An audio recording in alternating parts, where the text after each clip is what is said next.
Hey, welcome back, guys. We're going to jump straight into it. Episode 6 of Killer Frequency. Here we go.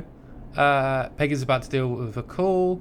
Obviously, we just saved Chuck. Let's go, sure. Here's some music while we regroup here on KFAM 189.16, The Stream. Oh, should probably press play. I don't know why my arrow cursor. Okay, I mean, maybe it's just there.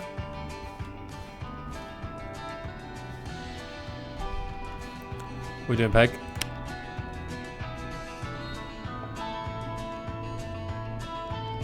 There's gotta be more in the basement to show us who Clive is targeting. And if that's the case, we can get ahead of him.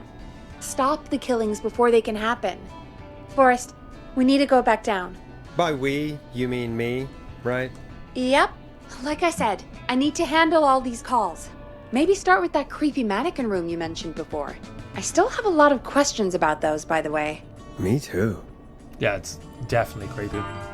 Okay, I guess we're going to go downstairs and find more clues as to what Clive's been up to.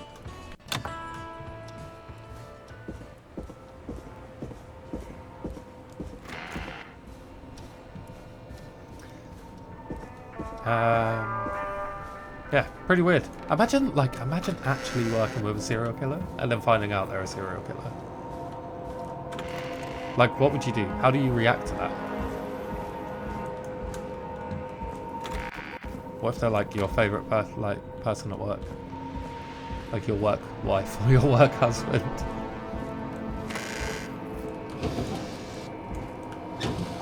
Right. Oh. The key.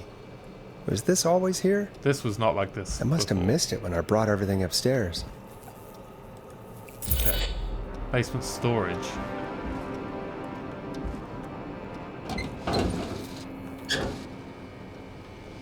So we got another room somewhere? There was a locked room this way, I think.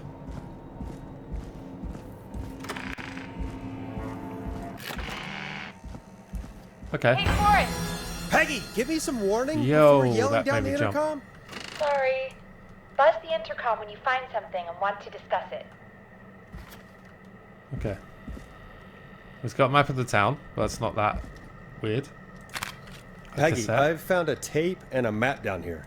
A map of what? Looks like it might be to somewhere in this storage area. Weird. Well, maybe the tape will give us more information. Give it a play.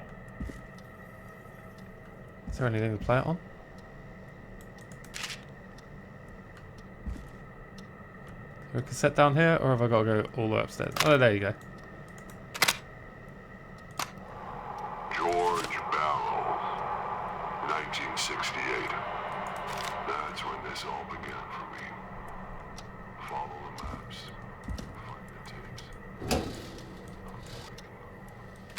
Wait. George Barrow? We all heard that he drowned after a night out drinking. Was it actually Clive? Has Clive really been the whistling man for that long? He says I need to follow the maps and find the tapes. I guess that's what this map is about. I think we need to see what else is hidden down here. Be careful, Forrest. Keep looking. Buzz the intercom when you found something. Okay. Definitely something here. Time of autopsy is 7 a.m. Cause of death is asphyxiation from drowning. The degree of rigor mortis indicates that the subject has been deceased for 5 hours. That puts the time of death. Okay.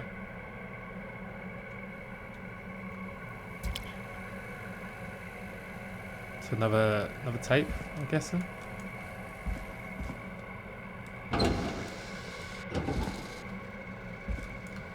Just checking other places. Oh my god, why is the music gone all creepy? Not a fan. Not a fan of the creepy creeps.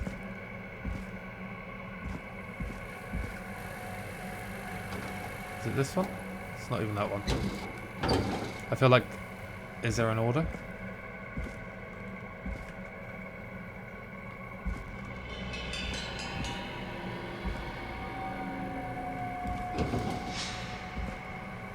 Let's go find this other tape. I feel like there's probably an order to them.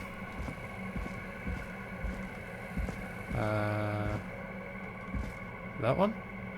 No? There we go. Small lacerations to arms, legs, and face, typically obtained by running through foliage. Severe blistering to the feet, as though the deceased had been running without stopping. Okay. This looks useful.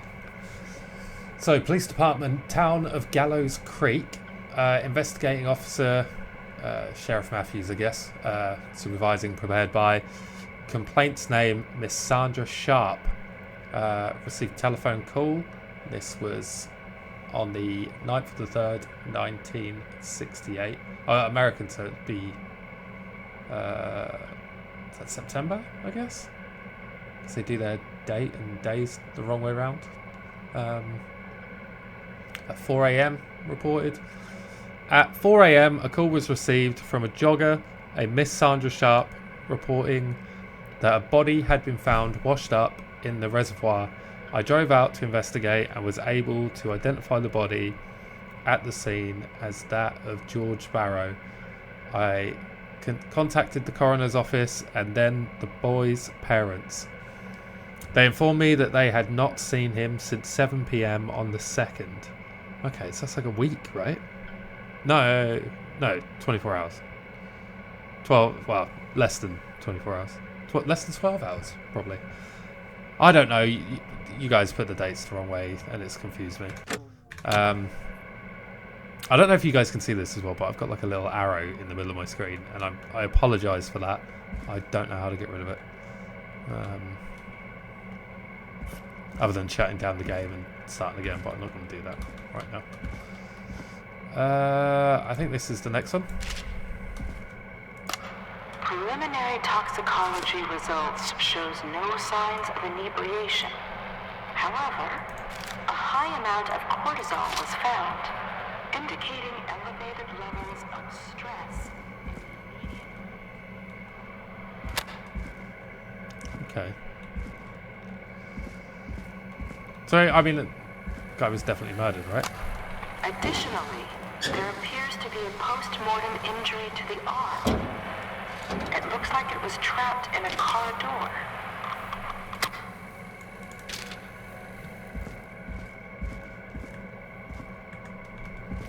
Is this going to be the last one?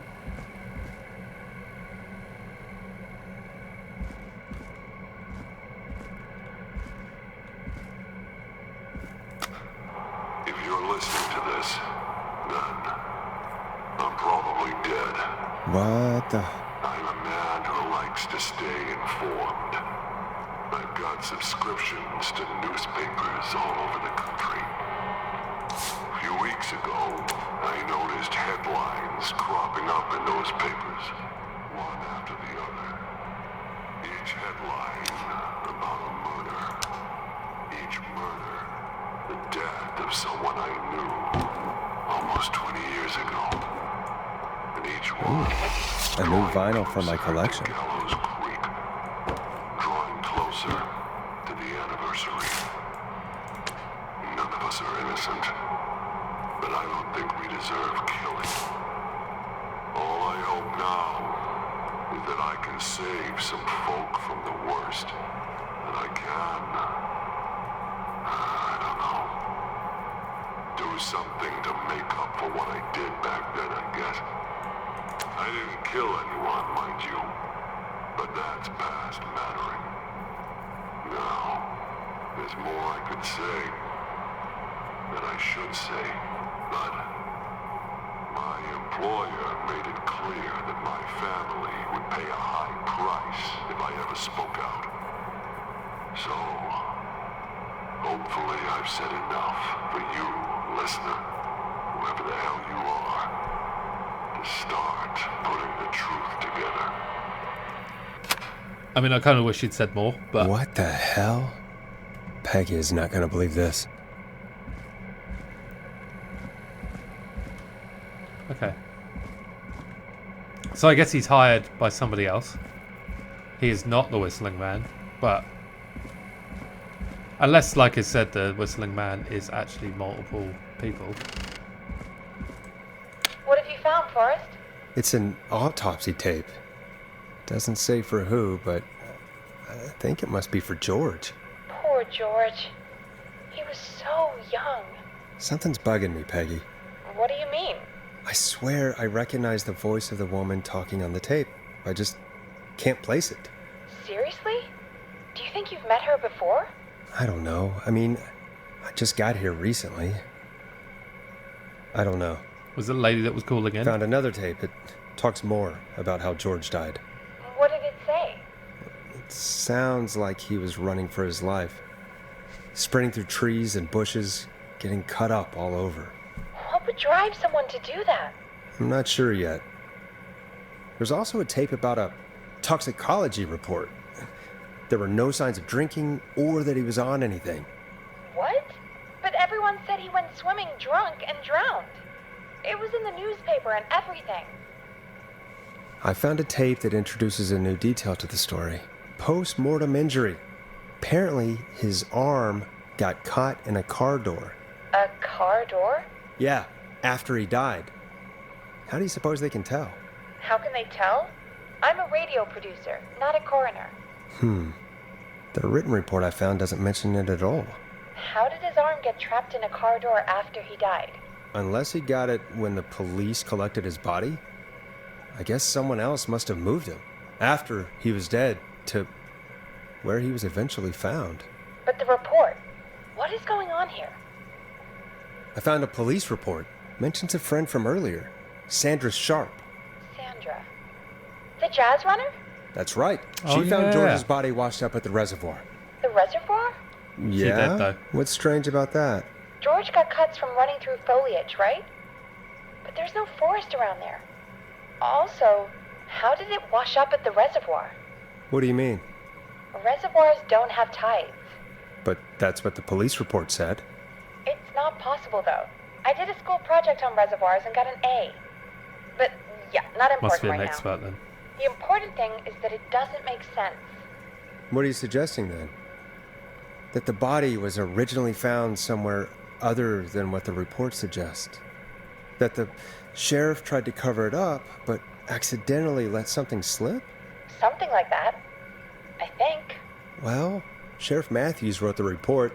If he hadn't been eviscerated, we could have asked him. And Sandra didn't make it either. I think I found Clive's last recording. I think Clive might be gone. Gone? I found a confession. Not for any killings, but for playing a part in covering up George's death. He left this behind in case he died. He hoped someone would find it.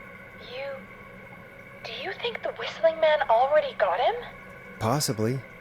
We've had a lot of callers tonight, but maybe not every victim made it to the phone, you know? We don't know how many there really are. Christ, Forrest, that's dark. I know, but Clive said he had read about other murders in other towns, and that the murders were all folks who knew about the incident. And the killings were getting closer to Gallows Creek. He said he wanted to do something good for once. The board in his office. He wasn't tracking people down to kill them. He was tracking them down to save them. Ugh, why didn't he just come out with all of this? He said his employer threatened his family if he spoke out about any of it. His employer? The one who orchestrated the cover-up? Oh, Clive. I'm sorry for thinking you'd killed all those people. Do you think you found everything, Forrest? I think there's gotta be more down here. Okay. I need to find all the tapes. You think so? How much did Clive hide down there? Well, if there are more tapes, then there must be more maps to follow, right? That seems to be the case. All right, then. Buzz the intercom when you find something and want to discuss it. Okay, must have missed something.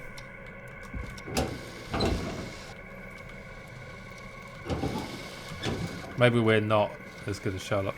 I was convinced earlier, but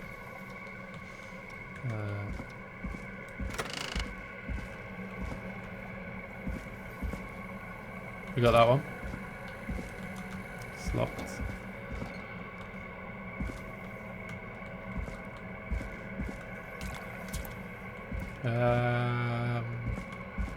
We got that one.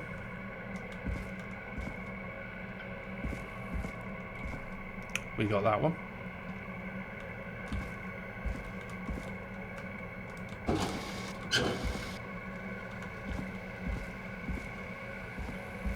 We got that one. Huh.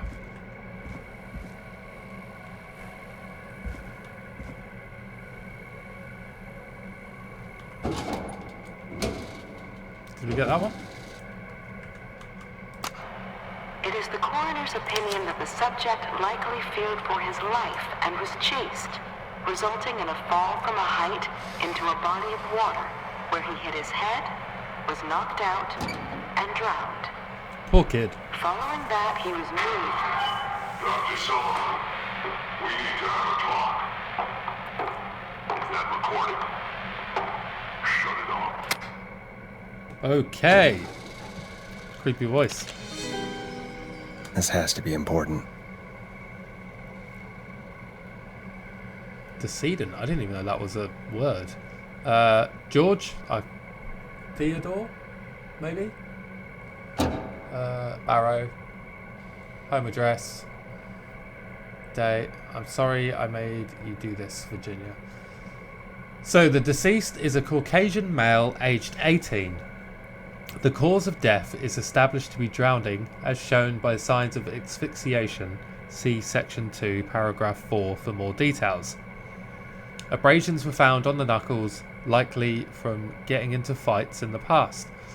Matches with known history of deceased being aggressive.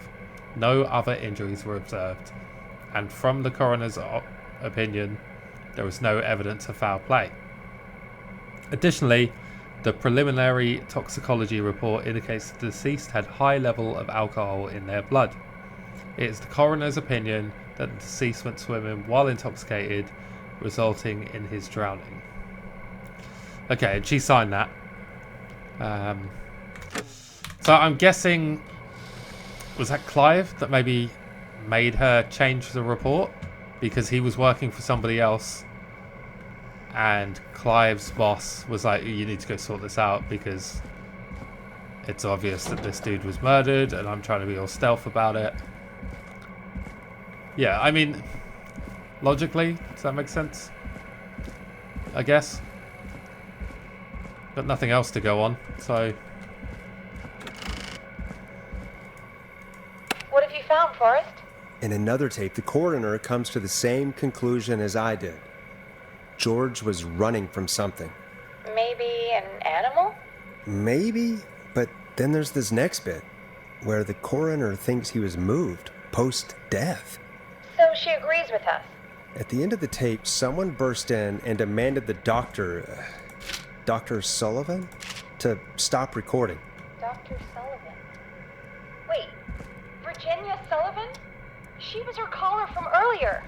Well, then our caller was involved in a conspiracy around this boy's death.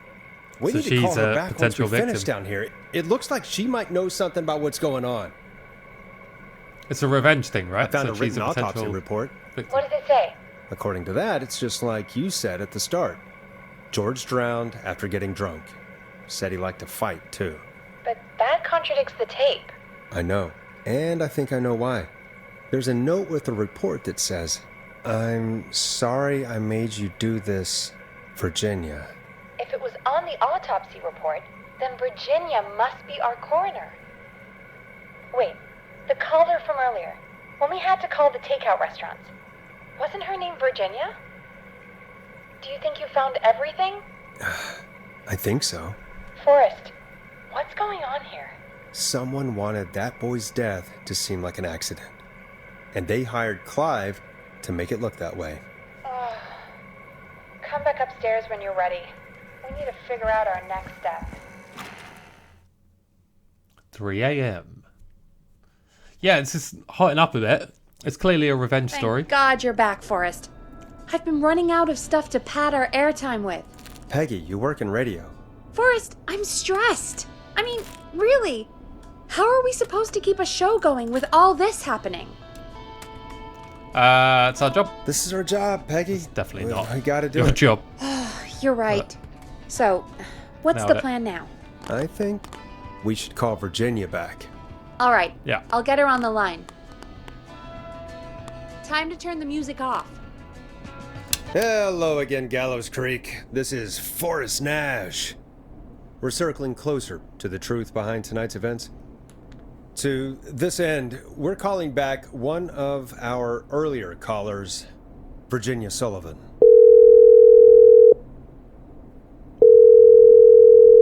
Fredman Plunker here? Who's this? Is it you? Goose? Plunker, hey, it's the Radio Man, Forrest Nash. Radio Man? What's up? Such a frat Solving boy. mysteries, saving lives. The huge. Right on. Plunker, what are you doing at Virginia's house? She asked if we could stay to keep an eye out for that whistling turd. So we're hanging out, bro. Well, that's big of you, Plunker. No, it's nothing. Can I speak to Virginia? Sure thing, Radio Man. I'll just go get her. Who is this? Hey, Virginia, it's Forrest. I'm glad you're still okay. Oh, Forrest. Sorry, I'm still jumpy. Don't be sorry. Don't be sorry. You've been through a lot. I'm so sorry this happened to you, Virginia. I thought I was. I thought... Easy. We're not calling to talk about earlier. We're calling because we think you can help us understand why this is happening tonight. Me? What would I know? Any guesses? Let's not publicly out him. Well, can you think of any reason why you'd have been targeted? No, I don't think so. All right. When you were attacked earlier, you mentioned a name. Clive. I don't know what I said then. I was petrified, Forrest. Clive's the janitor at our station, and we know you spoke to him in the past. Forrest, please. You don't know what you're doing. He'll come for me. Virginia, it's okay. Clive won't be coming after you. We think Clive's dead. Dead? But isn't he? He's the whistling man, Forrest. Why so certain? Why are you so certain Clive's the Whistling Man? Because all those years ago, It's okay, Virginia. He's gone. We found evidence to suggest well... And we found your autopsy reports for George Barrow. How? I saw him destroy them.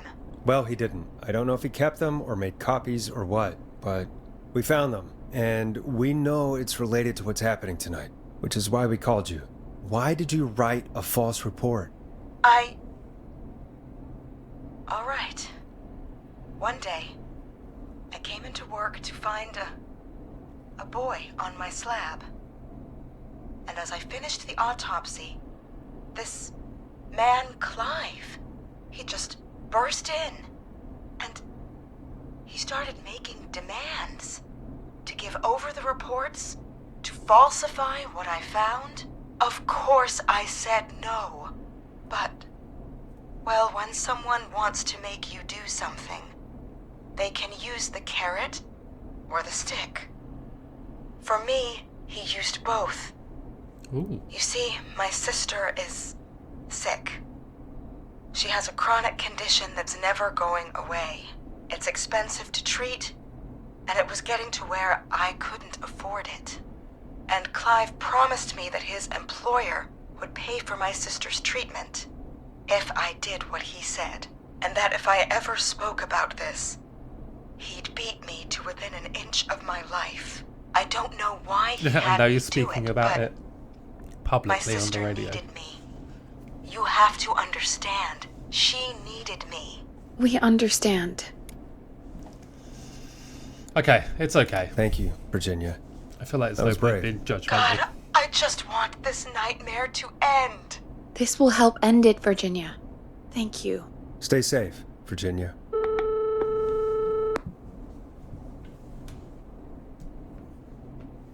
So, Virginia's tied up in all of this. Clive threatened her to keep quiet about George's death. But for who? Why cover up these details? If only Sandra had made it. We could have talked to her, too.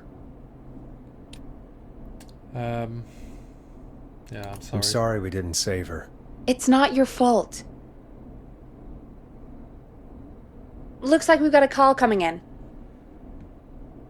Welcome to 189.16 The Scream. So upbeat with every me, time your he host, answers. Forrest Nash. Hi, Forrest. I know this is really out of the blue with everything happening tonight. But I wondered if you could send a special birthday message to my uncle. Sure, You why know not? what? I'd welcome a change On of his pace. pizza, right? I'd be glad to. Thank you, Forrest. He's my Uncle Ronnie. His first name's Peter, but he never liked his name. But since he always had salt and pepper hair, even as a kid, can you believe it? Folks always called him Pepper. Thanks for the history lesson. Is there anything besides happy birthday you would like to say to Mr. Pepper? Oh my god damn it! Yes! Tell him he can get the best birthday deals and party Hang up, packages hang here up, at Putney's hang up. Pizza. Starting at You son of a bitch! Stop calling us! Sorry, Forrest. Let's just move on. We've already got another caller on the line. Okay, let's do it. This is 189.16 The Scream. I'm Forrest Nash. You're on the air, caller.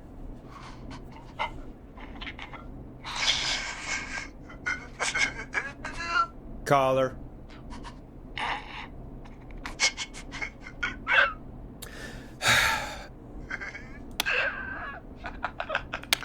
There should be a hang up Ponty. button. Ponty's Pizza always delivers. Come rain or sleet or whistling man, we'll be there.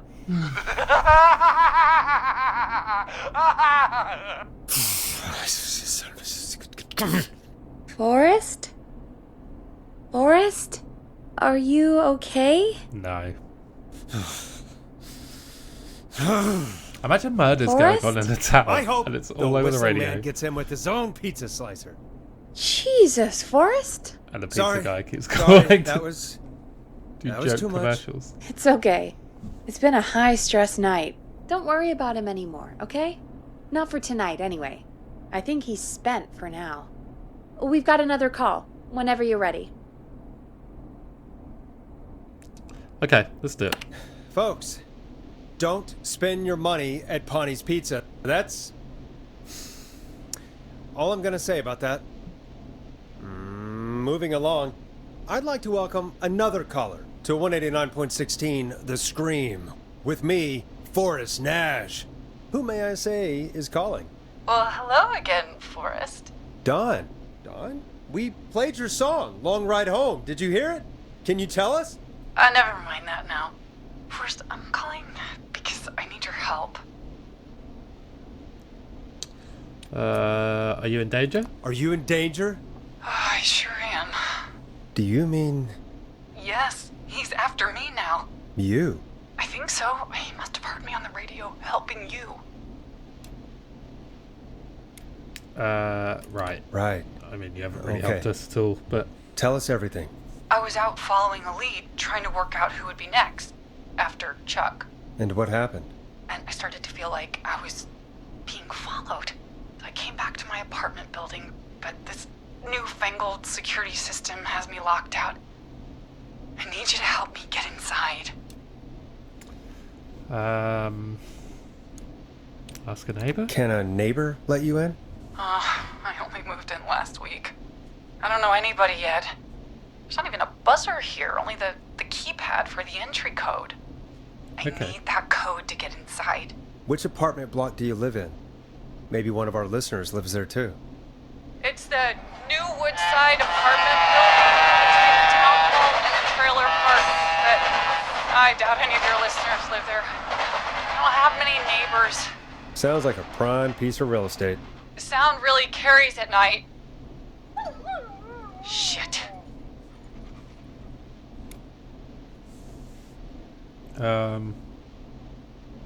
Neighbor's dog? Is that a neighbor's dog? Yes, it is. Boy, I wish he'd muzzle that thing and... Oh. And now he's blasting David Scopo out of his window. This night can't get any... The whistling van. It's coming down the street. I don't think he's seen me yet.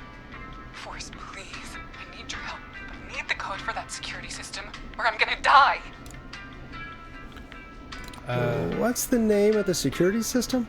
There's a sticker on the box. It says Starling Security 4000. There's a keypad, and it looks like it wants a 6-digit number. Okay. We'll try. We'll see what we can do. Thank you, Forrest. Yeah, of course. Don't worry, Don. Thank you, Forrest. I knew I could count on you. I'll sit out of sight. Call me back soon. All right, folks. Here's a little tune for you all to enjoy while I try to break Dawn into her apartment. You were pretty quiet there, Peggy. Forrest, was it just me, or was there something... Yeah, it wasn't just you. Something was weird about that. Yeah. Well, tell you what. We have a Starling 4000, or whatever, here at KFAM. Clive bought one for the station. Maybe we can find something to help. Well, I'm not sure who. But to help someone. Okay. Okay, so she's locked out of the Woodside Apartments, and somewhere, Clive probably has the papers for the Starling 4000. Alright, so we just need to find papers for an alarm system. I feel like we've checked everything in this room before, and I haven't seen anything relating to that. What's this? Twins, I've borrowed your car thief magazine. Okay. Yeah, that's that's a dead person. Long and dusty. Let's check downstairs.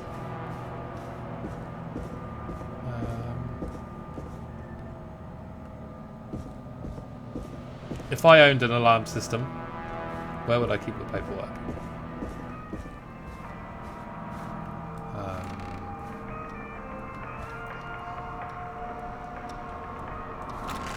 I mean, I'm pretty organised, so probably a file in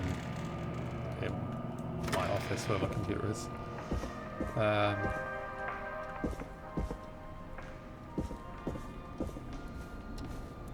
Wish we could play the arcade machine. That'd be relaxing. Okay. Files? Nice. New music to play. Cool. I mean, that's just good because we're running out of music and it's getting boring.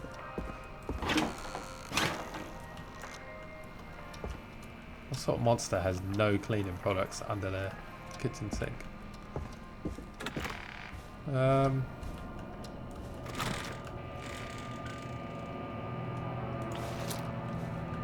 Sponge. I'm really annoyed that there's no jumping in So this many game. locked doors, so few keys. Okay. Alright. Let's we check down here again. Do you reckon Clive's got anything in his weirdo basement?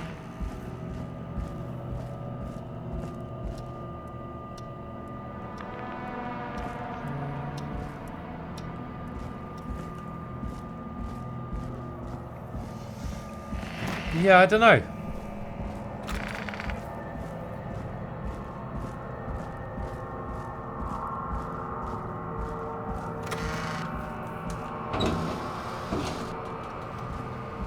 I need, like, women are notoriously great at finding things, so I need a woman to help me find things in games.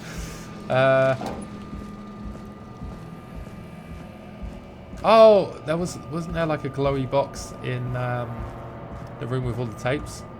I did walk up to it. I wasn't sure what it did, but maybe that's the alarm system.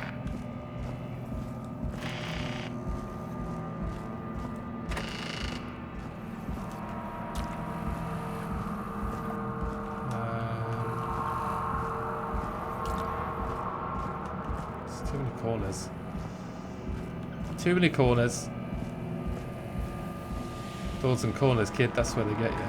If you can name where that quote's from, I will give you an imaginary £1 million. Put it in the comments if you do actually know. Doors and corners, kids. Yeah, I thought that looked like an alarm box, but maybe it's not. Folder.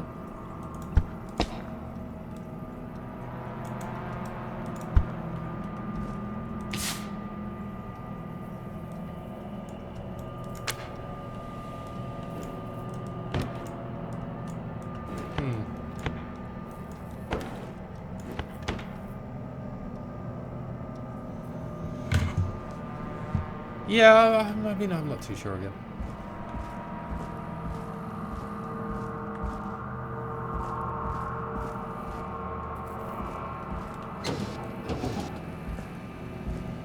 What's this? No.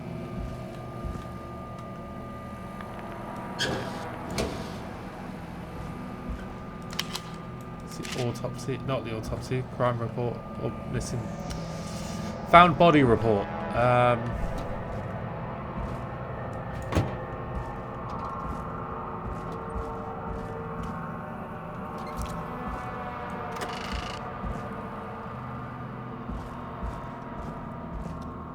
Caged tiger. That's me.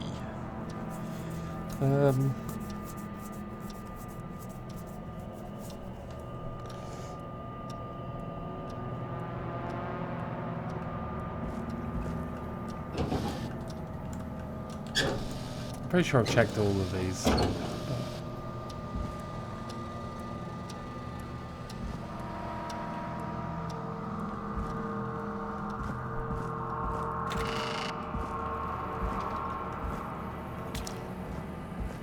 If it takes me ages to find it. Order delivery there we go. form.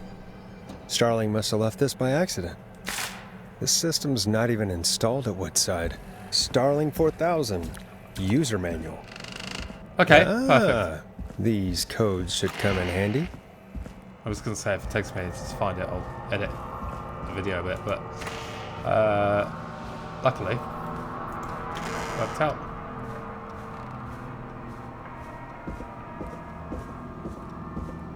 So there's alarm test deactivation code, alarm test warning. This will set off all security measures.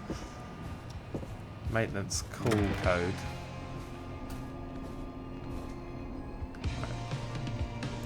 Let's pop that there. Okay. System overview. Obviously display, keypad unit, battery hatch. Status indicator. Important when entering codes and command sequence. Sequential key depressions must be made within 4 to 5 seconds or of one another. If 4 to 5 seconds elapse without key depression, the entry will be aborted and must be repeated from its beginning. Be sure to observe this precaution when performing any of the procedures in this manual. If you make a mistake while entering a security code, stop, press the star key and then start over. If you stop in the middle while entering the code and then immediately start the entry over, an erroneous code might be entered. Erroneous, good word. Introduction. Our state-of-the-art security system uses a 6-digit code system. Simply enter the code into the keypad and feel total peace of mind. The Starling Security Alarm System 4000 comes with a range of features. The default codes for these features are listed below. Please note, please change these codes immediately to prevent unwanted entry. I mean, so these might not even work. But we've got the access code, maintenance code, maintenance call code, sorry. Alarm test, warning, this will set off all security measures. Alarm test deactivation code, and entry code. Okay. But surely the entry code would have been changed, right? You'd think so.